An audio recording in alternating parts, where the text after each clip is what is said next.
ಆತ್ಮೀಯ ಎಲ್ಲ ಕಾರ್ಮಿಕ ಸಂಘಟನೆಯ ಬಾಂಧವರೇ, ಸಲಹೆ ಅಂದ್ರೆ ಏನಪ್ಪ ಅಂದ್ರೆ ನೀವೆಲ್ಲರೂ ಒಗ್ಗಟ್ಟಾಗಿರೋದು ಮೇನ್ ಇದೆ. ನೀವೆಲ್ಲರೂ ಕಾರ್ಮಿಕರು ಅಂದ್ರೆ ನೀವು ಒಗ್ಗಟ್ಟಾಗಿದ್ದರೆ ಯಾರು ಬೇಕು ಸರ್ಕಾರ ಸಹಿತ ಮಾಡಿಸ್ಬಹುದು. ಕಾರ್ಮಿಕರ ಒಗ್ಗಟ್ಟು ಏನಿದೆ ಸರ್ಕಾರ ಸಹಿತ ಮಾಡಿಸ್ಬೋದು. ನೀವೆಲ್ಲರೂ ಏನೋ ಬರಲಿ ಏನಾಗಲಿ ಒಗ್ಗಟ್ಟಾಗಿರಿ. ಪ್ರತಿಯೊಂದು ಕಾರ್ಯಕ್ರಮ ಒಗ್ಗಟ್ಟಲ್ಲಿ ಇದ್ರಿ ಅಂದ್ರೆ ನಿಮ್ಮನ್ನ ಯಾರೂ ತಡೆಯೋಕ್ಕಾಗಲ್ಲ. ಯಾವುದೇ ಕೆಲಸ ಕಾರ್ಯಗಳು ಇದ್ರೆ ನಾವು ಈ ರಾಜ್ಯದ ಸಮಿತಿಗೆ ಸಲಹೆಗಾರರಾಗಿ ನಾವು ಮುಂದುವರ್ಸ್ಕೊಂಡು ಹೋಗ್ತೇನೆ. ಹೌದಾ? ಪ್ರತಿಯೊಂದು ಘಟನೆಗಳು ಬರಲ್ಲ, ಮಾನವನಿಗೆ ಸಹಜವಾಗಿ ಬರ್ತಕ್ಕಂಥವು. ಎಲ್ಲ ಸಮಸ್ಯೆಗಳು ಬರ್ತವೆ. ಎಂಥ ಸಮಸ್ಯೆ ಬಂದ್ರೂ ನಿಮ್ಮ ಒಳಗೆ ಜಗಳಗಳನ್ನು ಮಾಡಕ್ ಹೋಗ್ಬೇಡ್ರಿ. ಒಗ್ಗಟ್ಟನ್ನು ಕಾಯ್ಕೊಳ್ರಿ. ಆ ಒಗ್ಗಟ್ಟೇ ನಿಮಗೆ ಬಲ.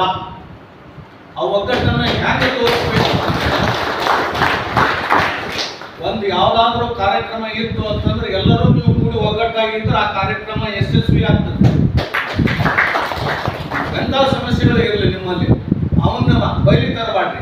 ನಿಮ್ಮ ಒಳಗ ಬಗೆಹರಿಸ್ಕೊಳ್ರಿ. ನಾವು ಇರ್ತೇವೆ, ರಾಜ್ಯ ಸಮಿತಿ ಸಲಹೆಗಾರರಾಗಿ ನಾವು ಇರ್ತೇವೆ. ನಮ್ಮ ಕಡೆ ಬಂದ್ರೆ ಆ ಸಮಸ್ಯೆಗಳನ್ನು ಬಗೆಹರಿಸ್ತೀವಿ. ಒಗ್ಗಟ್ಟೆ ನಿಮ್ಮೆಲ್ಲರ ಬಲ. ನಾನು ಸ್ವಲ್ಪ ಅರ್ಜೆಂಟ್ ಕೆಲಸ ಇರೋದ್ರಿಂದ ನಾನು ಸ್ವಲ್ಪ ಹೊರಗಡೆ ಹೋಗ್ಬೇಕಾಗಿದೆ. ಇಷ್ಟೇ ನನ್ನ ಮಾತು.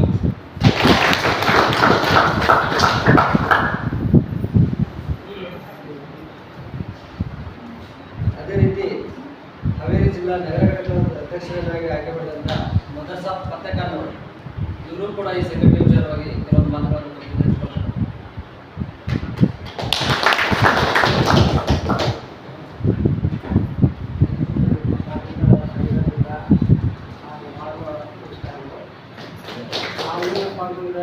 ಒಂದು ಮೆಂಬರ್ಶಿಪ್ ಏನಪ್ಪ ಅಂದ್ರೆ ಕೆಲಸ ಮಾಡುವಂಥ ಬಿಲ್ಡಿಂಗ್ ಎಷ್ಟು ಇಟ್ಟು ಬಿಲ್ಡಿಂಗ್ ಹೇಳ್ತೈತಿ ಆ ಥರ ನಮ್ಮ ಈ ಸಂಸ್ಥೆಗಳು ಆ ಒಂದು ಜನಕ್ಕೆ ಒಂದು ಮನುಷ್ಯರಿಂದ 4 ಜನ ಕೈ ಕೊಡಿಸಿದ್ರೆ ಸಂಘವನ್ನು ಬೆಳಿತೈತಿ ಅನ್ನೋದೊಂದು ಮಾತು. ನಮ್ಮದೇನಪ್ಪ ಅಂತಂದರೆ ಅಭಿಪ್ರಾಯ ಎಲ್ಲರೂ ಒಗ್ಗಟ್ಟಾಗಿ ಒಂದು ಕೈಯಿಂದ 10 ಕೈ ಗುಡ್ಸೋನು, ಸಂಘ ಬೆಳೆಸೋನು ಅನ್ನೋದೊಂದು ನನ್ನ ಅಭಿಪ್ರಾಯ. ನೀವೆಲ್ಲರೂ ನಮ್ಮ ಒಂದು ಅಣ್ಣ ತಮ್ಮ ಅಕ್ಕ ತಂಗಿಯರ ಹತ್ತಿರ ನಡ್ಕೊಂಡು ಹೋಗ್ತೇನೆ ಅನ್ನುವಂಥ ಒಂದು ನಮಗೆ ವಿಶ್ವಾಸ ಇದೆ.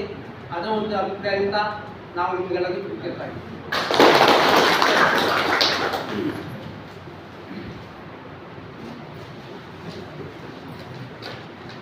ಅದೇ ರೀತಿ ಈಗ ನಮ್ಮ ಸಲಹೆಗಾರರು ಕೆಲವೊಂದು ಬೇರೆ ಕಾರ್ಯಕ್ರಮದ ವಿಚಾರವಾಗಿ ಹೊರಡಿರೋದ್ರಿಂದ ಅವರು ಬೇರೆ ಕಾರ್ಯಕ್ರಮವನ್ನು ಅಟೆಂಡ್ ಮಾಡೋದಿದೆ. ಇವತ್ತು ನಮಗೆ ಟೈಮ್ ಎಲ್ಲ ಕಾರ್ಯಕ್ರಮವನ್ನು ಬಿಟ್ಟು ನಮಗೆ ಕೆಲವು 10 ನಿಮಿಷಗಳ ಕಾಲ ಟೈಮಿಂಗ್ ಕೊಟ್ಟಿದ್ದಾರೆ ಈ ಕಾರ್ಯಕ್ರಮಕ್ಕೆ ಆಗಮಿಸಿ. ಈಗ ಬೇರೆ ಕಾರ್ಯಕ್ರಮನ ಅಟೆಂಡ್ ಮಾಡೋದು ಇರೋದ್ರಿಂದ ಅವರಿಗೆ ಒಂದು ಸನ್ಮಾನ ಕಾರ್ಯಕ್ರಮ ಮಾಡಿ ಅವ್ರನ್ನ ಬೀಳ್ಕೊಡುಗೆ ಕೊಟ್ಟು ಆಮೇಲೆ ನಮ್ಮ ಕಾರ್ಯಕ್ರಮವನ್ನು ಸ್ಟಾರ್ಟ್ ಮಾಡೋಣ ಅಂತಿದ್ದೀವಿ. ಮಾಡ್ಬೋದಾ?